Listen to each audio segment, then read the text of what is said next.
Yes, I admit it. I killed a vet. I hated her so much that flames on the side of my face, breathing, heave. Welcome to Teacup for One.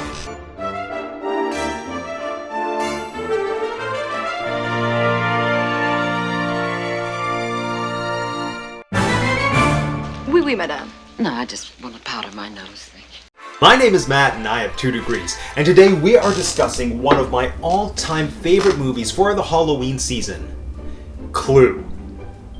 Okay, I know it's not like a conventional Halloween movie, but you know what? It has a big spooky house and it has Tim Curry, which at the very least makes it the perfect film to talk about to follow up our Rocky Horror retrospective. And if you weren't able to catch that live yesterday, it's still on the channel. Go check it out, but after you watch this video.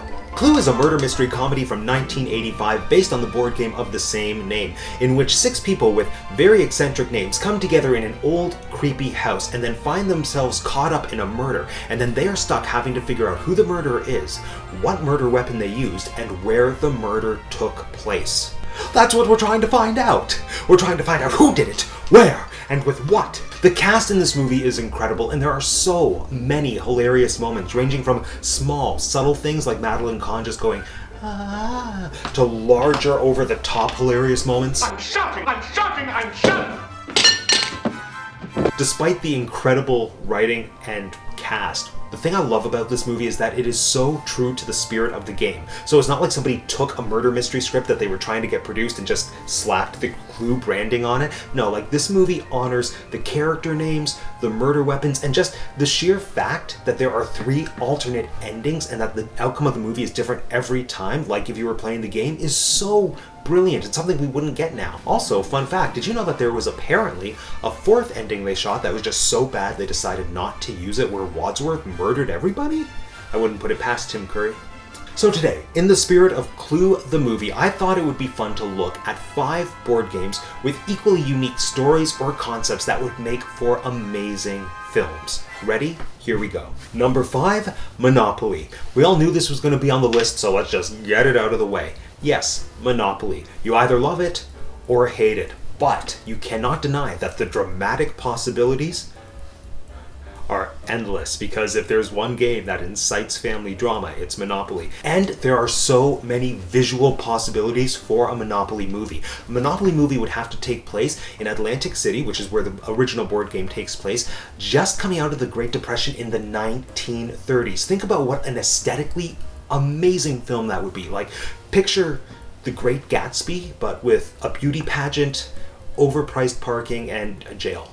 Obviously, it would have to be about the rich and the poor, and there would be some kind of underdog who monopolizes all of Atlantic City and becomes this epic hotel tycoon. But you know what I would love to see? Is if that character was a literal 5-year-old child whose parents go bankrupt and he just puts them out on the street while he builds up another hotel on the boardwalk, because that's how the game seems to go in real life. Oh, and of course, all the original game pieces would have to have some kind of cameo. Now, they're not as important as the weapons in Clue, but they definitely have to be incorporated somehow. And there should fully be a scene where someone trades in their iron and gets a cat. That's only funny if you know your Monopoly history.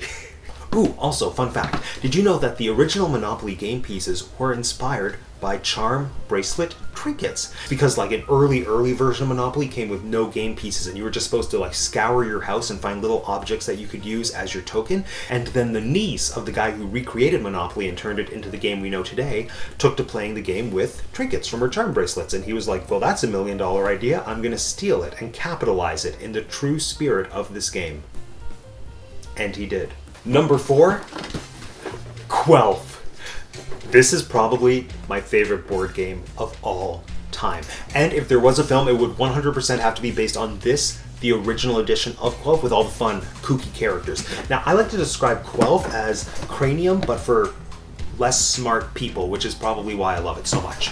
The object of Quelf is pretty simple. You just have to be the first person to get your token all around the board and on the final spot. And along the way, you have to pick up cards and do what they say. The cards range from like pretty normal board game fare like trivia, but then sometimes you have to do crazier things like Stand up and sit down 5 times with a shoe balanced on your head. Take a piece of paper and write a haiku about a pimple that refuses to pop. Recite the haiku to your opponents. You are now your own translator. You must translate every sentence you say in English into the language of your choice. It doesn't matter if you don't know any other languages, just do your best. Translator. Utiliser conversibilmente do inglês, intuição cantatos, e contratando outras languages, já são repés. I hope that didn't offend anyone. Sorry, this game is just way too much fun. But I've seen more recent editions of this game, and I don't think they actually have it taking place in the wacky land of Quelf with the funny characters, which is like half the fun. Because in the original edition, you have characters like Queen Spatula, Mrs. Picklefeather, the Biscuit Farmer, and my personal favorite, the Super Ninja Monkey. So Quelf would obviously need to be a comedy, and I have no clue what it would be about. I just picture something kind of like Alice in Wonderland meets Rick and Morty, and people are in like the magical land of Quelf being guided by the Super Ninja Monkey, but then they come under all kinds of spells where they have to do weird, crazy things. I don't know. I just know it would be hilarious and no one would understand what was going on, and that is very true to the spirit of Quelf. Number 3, Pandemic. Pandemic is a cooperative board game, which means that you're not trying to win against anyone else.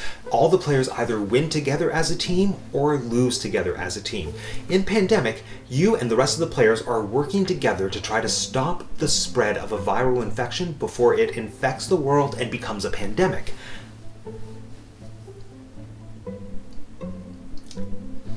Yeah, so if that was a movie, it would basically just be a documentary about 2020. Oh wait, but the point of Pandemic is to work together to try to stop the virus from spreading, so it would really be like an alternate history. And that's the teacup for one. Number 2, 13 Dead End Drive. This is like a goofier, less deductive version of Clue. So in 13 Dead End Drive, you have a ton of colorful, eccentric characters, including one murderous cat named Poopsie.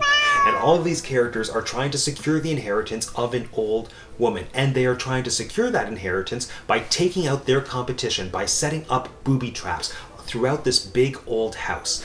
This game already has a great setup for a film. There's a solid story, hilarious characters, and 5 morbidly incredible booby traps. From a statue falling on somebody, to a chandelier crashing on someone, to throwing somebody into a fireplace. I can see this being a really successful stop-motion animation film. Think along the lines of like Coraline or Nightmare Before Christmas. And I'm probably just being influenced by the commercial from the 90s, which used like actual puppets, but this is a film where it needs that visual style to really make the humor hit. Oh, who am I kidding? I just want to see Poopsie the cat. And finally, the number 1 board game that should be turned into a film, Knightmare. The infamous 1991 VHS board game that's only gotten better with age. Now, you're gonna have to bear with me while I describe Knightmare because I'm an only child, so I didn't have anyone to play this game with growing up, so I'm really leaning into my labor-intensive Wikipedia research right now. In Knightmare, every player gets to pick a character. They can either play as a witch, a ghost, a vampire, a zombie, a werewolf, or a mummy. And their objective is to collect enough keys so that they can travel from their monster world into our world. However, there's one more character. The Gatekeeper! The Gatekeeper, who is tasked with preventing you from doing exactly that, because he's the gatekeeper, apparently. But the best part about this game is that it comes with a VHS tape that you're meant to play in the background while you're actually playing the game. The VHS tape counts down the amount of time you have left in the game, but it also features random appearances from the Gatekeeper. The Gatekeeper! This game has so much untapped potential for an incredible film, least of all because it brings together 6 of the most infamous types of monsters in like this incredible Avenger-style crossover. But when I was talking on Facebook and asking Facebook friends about ideas for board games that would make for a really great film, one person, Josh, thank you Josh, said, what if there was a movie about nightmares, but about the actual game? And then my mind exploded. Picture, if you will, a Nightmare movie. That's The Ring meets Jumanji.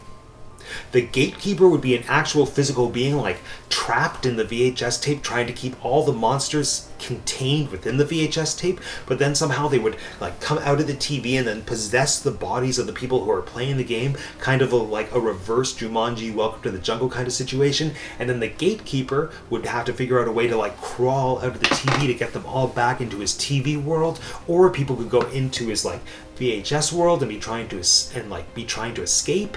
And it's a work in progress. Anyway, I think it's a brilliant idea. But for now, friends, this concludes yet another episode of Teacup 4-1. Now you need to let me know in the comments section down below, what board game do you want to see turned into a film?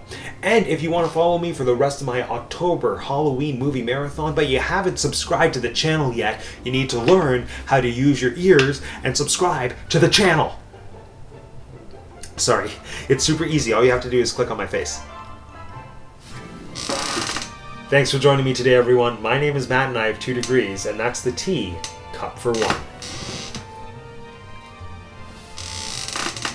Yes, my gatekeeper.